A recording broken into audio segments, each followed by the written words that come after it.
Hi everyone. English කතා කරන්න ආසයි නේද? එහෙනම් වෙනද වගේම ASC spoken class එකත් එක්ක අදම සම්බන්ධ වෙන්න. මෙන්න අද අපි ඔබට උගන්වන පාඩම කරන්න එපා.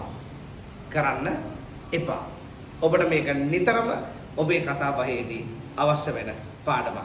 ඒකට ඔබට පාවිච්චි කරන්න තියෙන්නේ බොහොම පුංචි වචනයක්. Don't. අපි මේ කෙටි වචනයක් පාවිච්චි කරන්නේ. මේක දීර්ඝ වචනය. ඔබ දැකලා ඇති.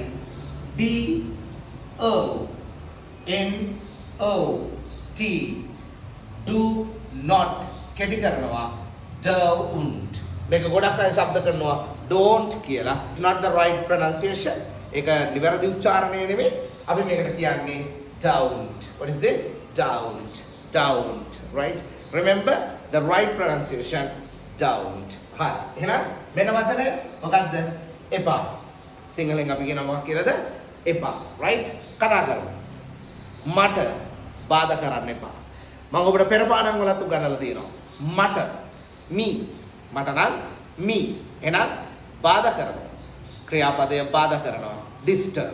මට බාධා කරන්න එපා. Don't disturb me. Don't disturb me. මට බාධා කරන්න එපා. මෙහි එන්න එපා.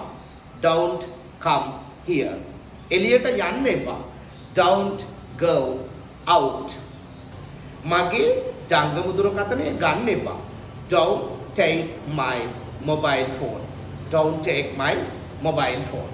Right? රූපවාහිනිය නරඹන්න එපා. Don't watch TV. Don't watch TV. ඒක ගන්න එපා. ඒක පොඩි වචනයක්. බලන්න ඔබට ඉංග්‍රීසි කතා කරද්දී ලොකු වචන ඕනේ නැහැ. ඔබට බොහොම පුංචි වචන සෙට් එකක් තියෙනවා. right? ඒකට කියලා අපි ඉංග්‍රීසි වලින් කොහොමද කියන්නේ? that. Don't take that. ඒක ගන්න එපා. Don't take that. ඔබ දැකලා ඇති ඒකටම සමානව අපි පාවිච්චි කරන වචනයක් තියෙනවා air.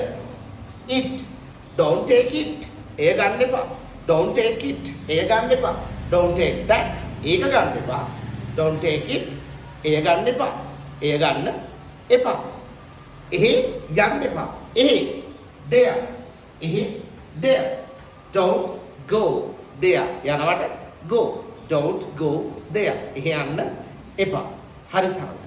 කලින් පාඩමේ අපි ඉගෙන ගත්තා යමක් කරන්න කියලා කියන හැටි. අපි අද ඉගෙන ගත්තා යමක් කරන්න එපා කියන හැටි. එතකොට විධාන කියන පාඩමේ අපි මේ කතා කරන්නේ විධාන කියන පාඩම. එතකොට විධාන කියන පාඩමේ කරන්න කියලා කියනකොට ක්‍රියාපදය ඒ කියන්නේ verb එක මුලට යොදලා ඔබට කැමති අවස්ථාවක් ඊට පසු යොදන්න පුළුවන්.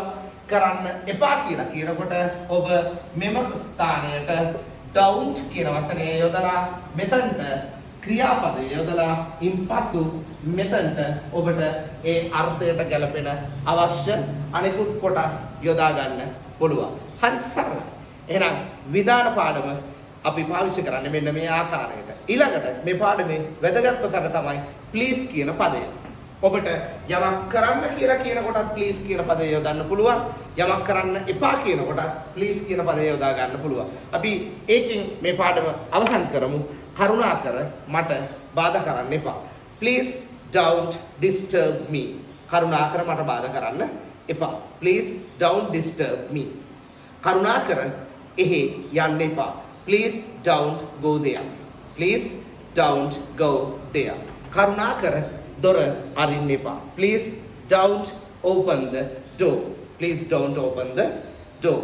කරුණාකර මගේ පෑන ගන්න එපා. Please don't take my pen. Please don't take my pen. කරුණාකර මගේ පසුම්බිය ගන්න එපා.